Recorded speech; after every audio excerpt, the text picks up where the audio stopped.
Mas mahal kita. Maraming beses na ako nadunghan. Maraming beses na kita pinabayaan. Pero sa pagkakataong to, hindi na kita pakakawalan. Masakit bang tanggapin? Pero yun yung tama, Victor. Dahil sa batas ng tao at sa batas ng Diyos, hindi tayo pwede magsama kahit may anak pa tayo. Kaya Victor, nakikiusap ako sa'yo. Bumalik ka na sa asawa mo, kausapin mo siya! Bakit masyado kang naaapektuhan sa ginawa sa'yo ni Sir Victor? To think na pera lang naman ang habol mo sa kanya, di ba? All I know is I'm hurting. Isa lang ibig sabihin yan. Mahal mo siya at hindi lang pera ang habol mo sa kanya. Sana patawarin mo naman ako sa ginawa ko. Pinapangako ko sa'yo. Hindi na kita lulukuhin. Liligawan kita at mamahalin kita. Kaya ng pinangako natin nung kinasal tayo. Ano ulitin yan? Hindi na. Angas mo magmaneho! Bumaba ka nga dyan! Paldo? Langya ka? Ikaw lang pala yan? Muntik mo na akong banggain. Ano ka ba? Lasing ka ba? Pasensya na, pre. Hindi kita nakita. Nga pala napadpad ka dito. Hinahanap ko si Rex. Alam mo kung saan siya nakatira? Hindi ko siya makontak. Paano mo siya makukontak? Kasama na siya ni Taning sa impyerno. Patay na si Rex. Nahuli ka lang ng ilang buwan. Bakit mo ba siya hinahanap? Wanted kasi kami nitong ando sa Pampanga. Magpipisan kami sa kanya para matago na ang kaso. So patay na pala siya. Ganun ba? O sige. Good luck sa inyo. Maghanap kayo na matataguan nyo, ha? Sales. Sino na kami magtatago? Loko ka pala eh. Dadamay nyo pa ako sa gusot nyo. Problema nyo na yan. Chito, baka nakakalimutan mo. Sabit ko. Sabit mo.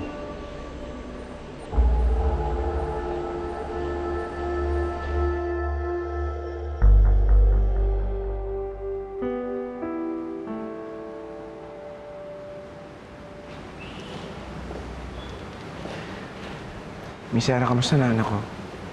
I'm sorry, pero hindi maganda yung kinalabasan ng mga test ni Elisa.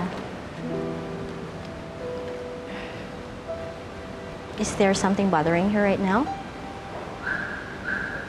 Actually, ilang araw niya hindi nakikita ang nanay niya. Nagbuhala kasi siya ng stepmom niya na magkita sila. Sir, hindi naman sa nangihimasok ako sa personal niyong buhay, pero gusto niyong gumaling ang anak niya, di ba? So, you have to do something para magkasama silang mag-ina kung yun lang ang dahilan para umayo si Elisa. Sige, Miss Sarah. I'll do something about it. I need to go. Okay. I'll be back next week. Excuse me.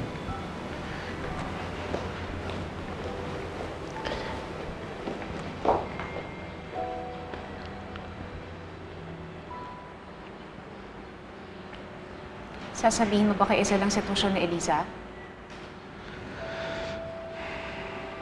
I have to. Pero hindi ko alam kung papayag siya.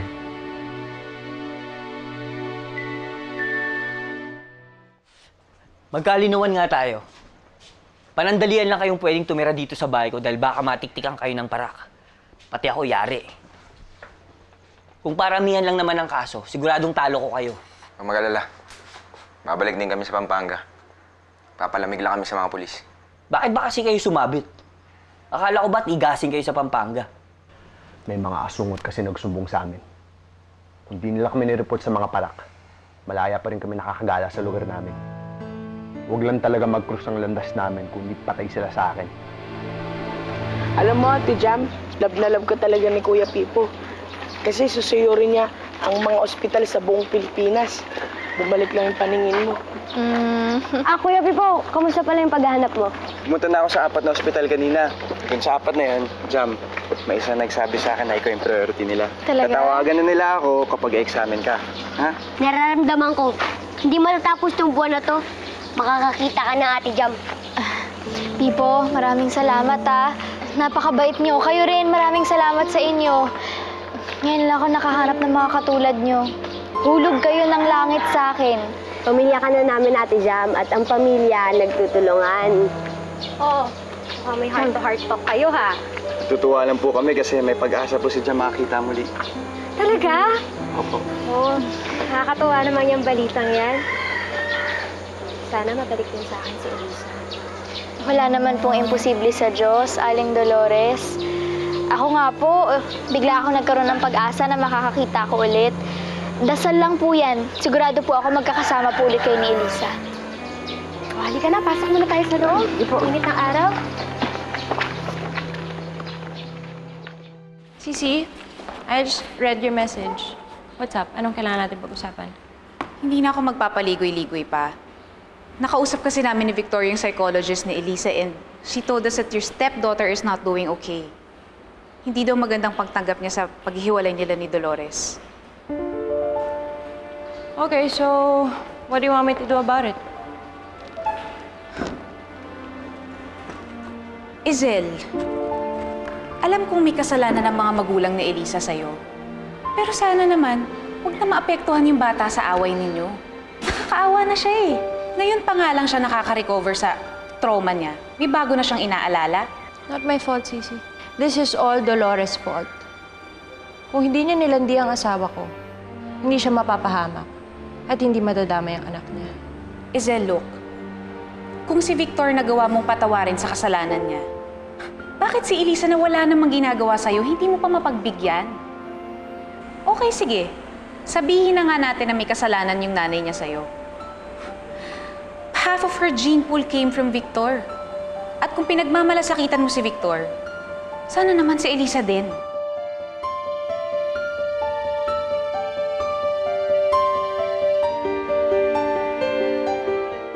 Tagal na natin din nagbabanding. Meron ka bang gustong puntahan niyo yung weekend? Pwede ko ba bang makita si inay? Naku, anak. Pero sige na po, tay. Namiss ko na po kasi siya eh. Tagal na po namin din nakikita. Anak, susubukan ko ipaalam sa Mama Isel mo, ha? Sana pumayag siya. If Elisa wants to see her mom, let her. Sigurado po ba kayo? Bakit ang bagong desisyon mo? Well, I realized that I've been cruel to Elisa the past few days. Dahil sa galit ko kay Dolores. Naisip ko rin, ba't ko ba pahihirapan yung bata? Eh, wala naman siyang kinalaman doon. Sige na, bago pa magbago ang isip ko, pumunta ka na sa nanay. Sige na, anak. Tawagin natin si Manandita para ayusin yung gamit mo. Sasamahan na kita. Samahan ko na si Lisa.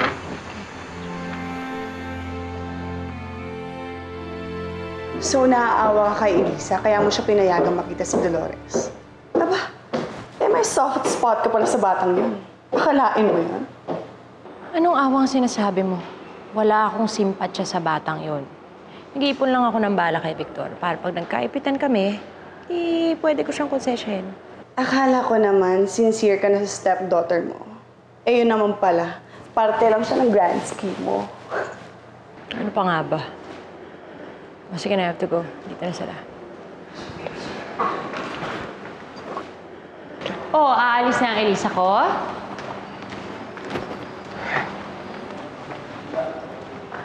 Mami Zel, thank you po ha. Hindi niyo po alam kung paano niyo po ako pinasaya. You're welcome, my baby. Basta umuwi ka agad, ha? Ayaw ka na nagpapagabi sa labas.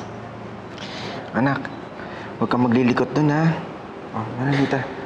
Patid mo na kay Manang Jerry. Sabi mo mag-ingat, ha? Apo. Ingat!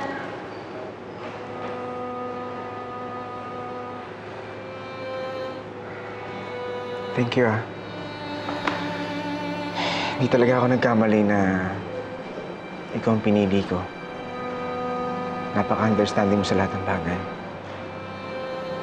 Alam mo, mahalan talaga kita. At yung anak mo. Kaya nagagawa ko to.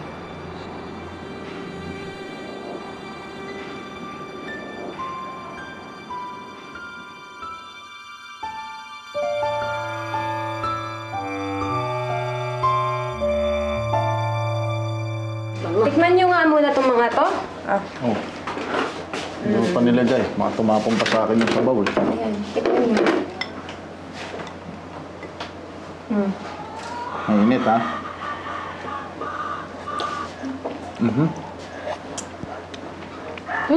Ang sarap po. Sigurado hindi na kayo mahuhusgahan ni Aling Flora. No? Yun nga.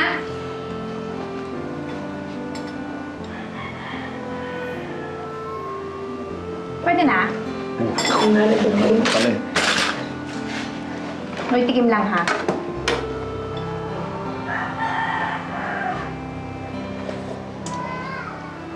Ang sarap po, Chang! Pwede po isa pa. Ah, sige. Alam ko na. Tom, sinasabi ko sa'yo, baka maubos mo yung niluluto ng tiyang mo, ha? Nako, dahan-dahan. Kilala ka namin. Oh, pahing plato. Nagtikim lang naman po eh. Chang, isa po doon sa paboritong ulam ni Elisa. Oo nga. Yung miss yun na po siya, no? Salagi. Nabuto mo na ito. Uy, ano ba naman yan? Hindi na ako may miss kasi andito na ako.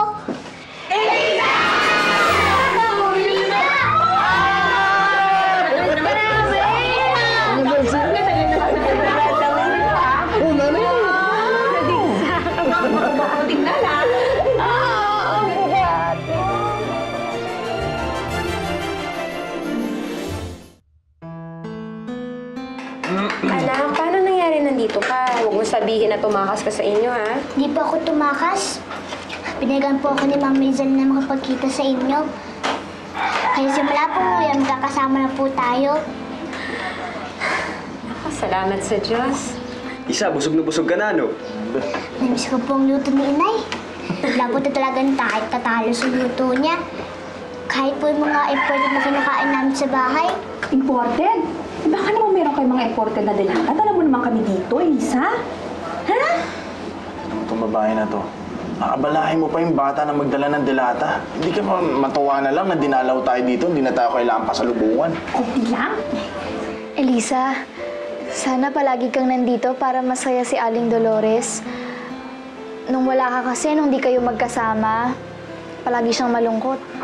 Talaga po, Inay? Oo, anak.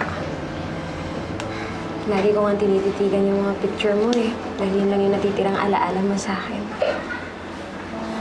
Kaya lang ha, pwede ba wala mo ng drama ngayon? Kasi masaya tong araw na to eh. Diba? Dapat masaya tayo eh. Oh, tama na iiyak mo. Tama na. Pag-picture nga tayo. Oo. Ayun, tama. Magkano na lang tayo. Ang cellphone mo po. Wala naman. Oh, mabuti pa po. Oo. Yan. Ang buti pa doon busog ka naman eh. Ikaw na yung mag-picture. Doon ka, ha? Gandaan na po, ha? Yan, picture tayo. Oh, teka. Pipo, hindi. Oh, Hindi po kita sa Ate Jam yan. Ay, ako din Yan. Yan. 2, 3. Jam, hindi ka nakaharap. Iba yung harap mo. Saan ba? Dito, Ate. Ayan. 1, 2, 3. Yan. Ang laki natin, Tong-Tong. Parang sa una eh. May family picture na tayo. Ay, ang ganda ng kuha ko. Tingnan mo, Diyos. Tingin nga ako. Ganda na cellphone ko. Patingin nga. Ganda naman. Pinag-text po. Malapit na daw po ako sunduin. Ah, ganun ba? O, sige, magpaalam na kayo sa pinsan niyo. Wait, Elisa. Elisa. Tsaka chuli kay chocolate. Teresa, mag-iingat ka ha. Magpapakabait ka doon. Ha? Opo. Mahal ka dyan, ha? Inay! Basang-basa. Bye, Elisa. Bye-bye. Hatid ba din? Saan ba? Halika na. Ang ba itong batang ito? Opo, bukan. Ingat kayo ha.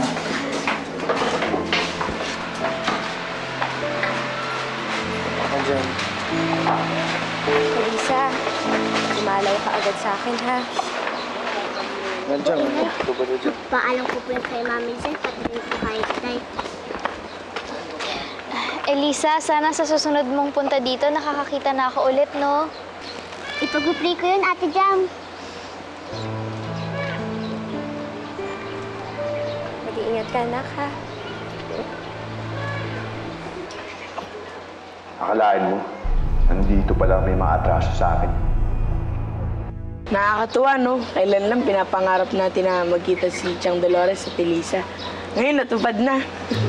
Akalain niyo yun? Bigla lumambot ang puso ni Aling Isel. Akala ko habang buhay niya na paghiwalayin si Aling Dolores at si Elisa. Walang imposible sa Panginoong Diyos, Ding.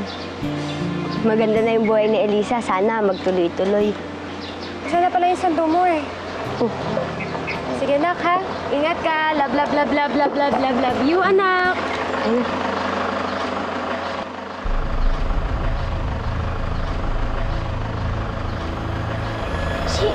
Si Kuya Balto!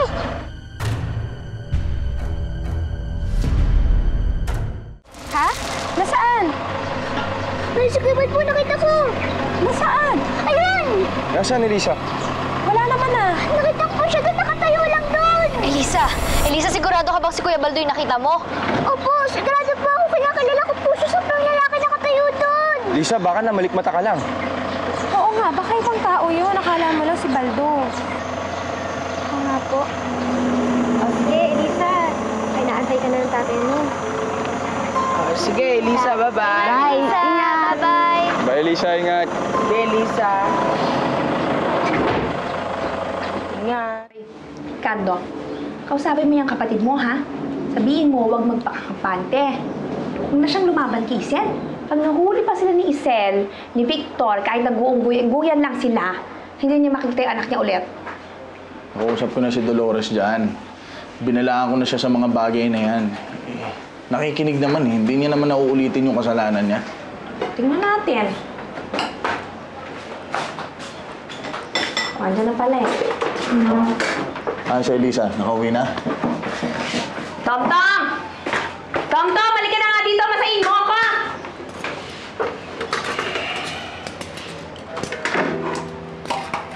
Parang liwalas ang mukha natin ngayon. Ang saya-saya ko talaga, Kuya. Sinasabi ko naman kasi sa'yo eh. Babalik lahat sa normal yan. Basta... huwag ka lang ulit papalpak. Alam mo na yung ibig ko sabihin. Oo, Kuya. Hindi na ako gagawa ng mga bagay na magpapahiwalay sa amin mag-ina.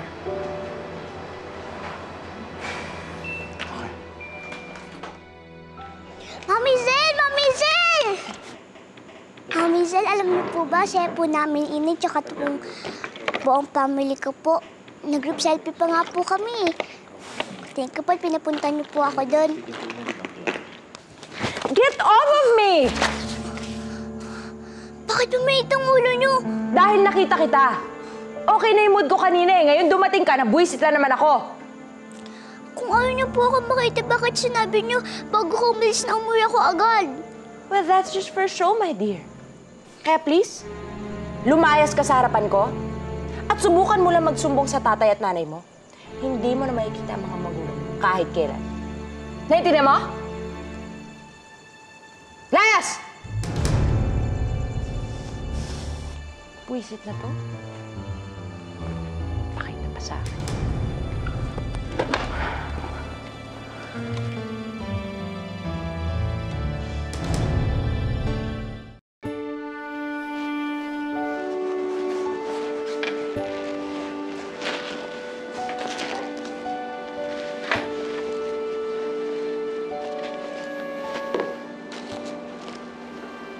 Nak, dumating ka na pala.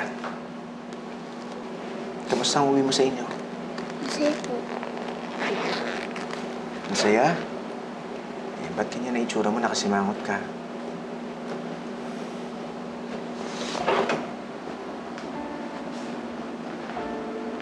Miss ko lang po bigla ang inay. Tay, hindi na po ba kayo magkakabalikan? Si Mami Sal na po pa talaga ang love niyo?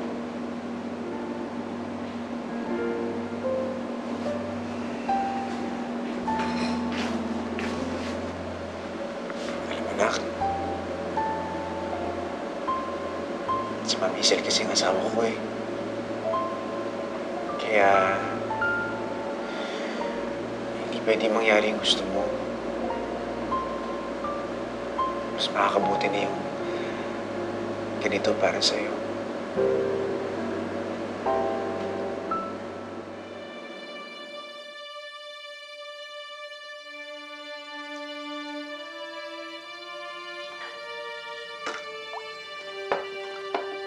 Akalain mo yun? Nag-cruise pa talaga yung landas nyo ng taong may utang sa'yo. At kakilala pa sila ni Dolores. Liit talaga ng mundo eh, no? Anong plano mo niya, kuya? Ayos na ba tayo dito? Nanganganib tayo dito. Baka mamaya, pag nakita tayo nun ni Pipo, dito naman tayo maging wanted. Alis tayo dito. Pero bago mangyari yun, maniningil muna ako. Umanda sa akin yung sina Jam at Pipo.